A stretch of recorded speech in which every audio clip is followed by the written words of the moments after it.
Hey guys, welcome to Reddit Brew. Today, I will be reading from the r/EntitledPeople subreddit, so let's jump into it.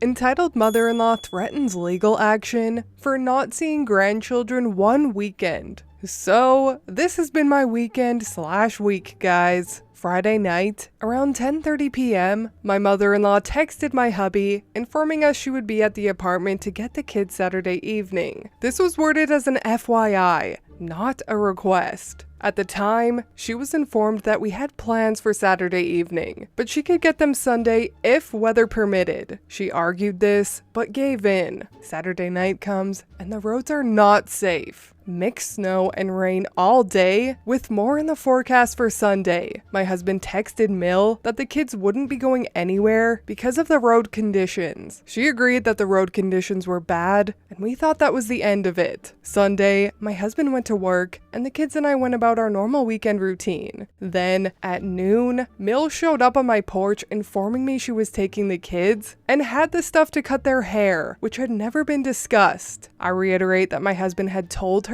the kids were not leaving the house because the roads were not safe. She proceeded to scream at me that she can take the kids whenever she wants to because they are mine. I told her, have a good day, then shut and locked the door. I texted my husband to let him know what had gone on and to expect her to contact him. She sat in my parking lot for 10 minutes screaming at him and then left. When she left, I called a friend to come over in case she came back before my husband got home from work. The day was going as normal until 3 p.m. when someone tried to walk into the apartment without knocking and then began pounding on the door. Mother-in-law was back, knowing there was about 5 hours until my husband got home. I did not open the door. She started calling and texting my husband at work, telling him to call her or she would call the cops. He did not. About an hour before he got off, she texted him saying she had called and was waiting for them to arrive. My husband took a different route home,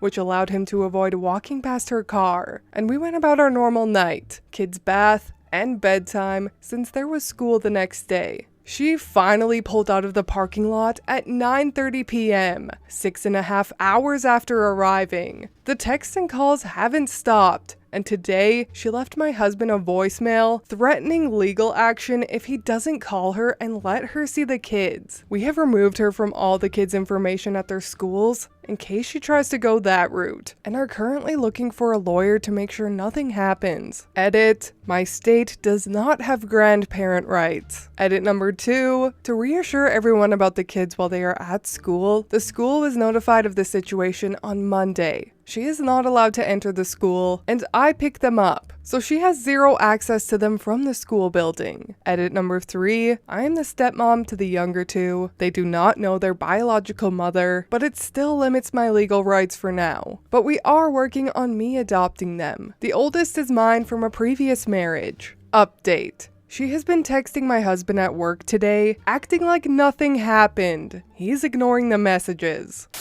Oh my gosh, poor OP. That sounds like an absolute nightmare. Personally, if I were in that situation and my male was acting this delusional, loitering in the parking lot for 6 hours, I would have just called the police. Even if there was nothing the police could really do about it, at least they could deal with her. Then there's also at least some sort of record of her acting irrationally if she, God forbid, tries to take the kids from school or something like that. OP definitely has taken all the right steps with informing the school and whatnot, and she seems to have a good head on her shoulders, so I'm sure her family will be okay. But, that woman is crazy. I wish you the best of luck with it all, OP.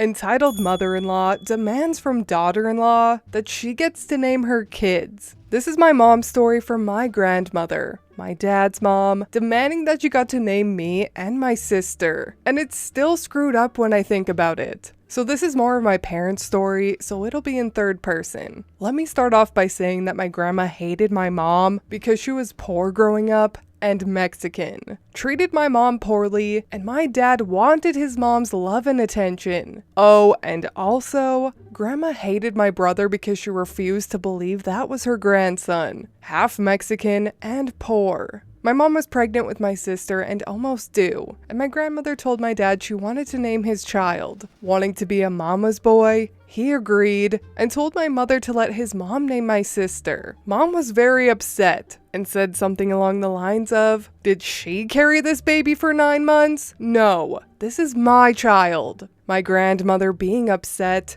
threw a tantrum that it's her grandchild and she has rights to name her. She was yelling at my mom, yelling at my dad, and my dad yelling at my mom to just let her. Mom was upset that dad wouldn't defend her, let alone even entertain his mom. So to get his mom to shut up, she decided to flip a coin. Heads being mom gets to name her, tails grandma gets to name her. In my opinion, I wouldn't even gamble that. In no way are you entitled to naming my child when you hate my other kid and hate me. They flipped, mom won, and grandma and dad were mad that grandma didn't get to name my sister. Then it happens again with naming me. Grandma pulled the same thing again and demanded that I get named after her. Mom is upset it's happening again, dad entertains the idea again, and my mom wanted to avoid the stupid arguments and fights, so she agreed. But it has to be my middle name. Grandma likes to claim to this day that everything about me and my siblings come from her bloodline, from the way we look, our intelligence, the way we act, and we're only special because we have her blood.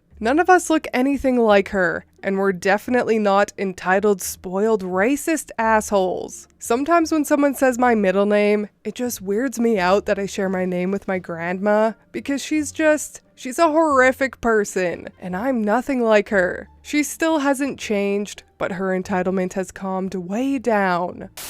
Your parents are still married after your dad didn't back your mom up? Dang. Oh yeah, they always fought, but say to me and my siblings, we stayed together for you. We told them they should have divorced. Them staying together and fighting was traumatizing. Most of the fighting was because my grandma was brainwashing my dad, that my mom was the problem, that him and my grandma weren't close. Grandma also has a weird Jocasta complex for my dad, but also hates him. She was his abuser, so it explains the wanting mom's love. Geez, what a terrible mill, and what a terrible husband OP's dad was to her mom. I love this OP though. I'm a realist, which I'm sure you guys caught on to by now, listening to my sass every day. So I love reading a story written by a logical OP.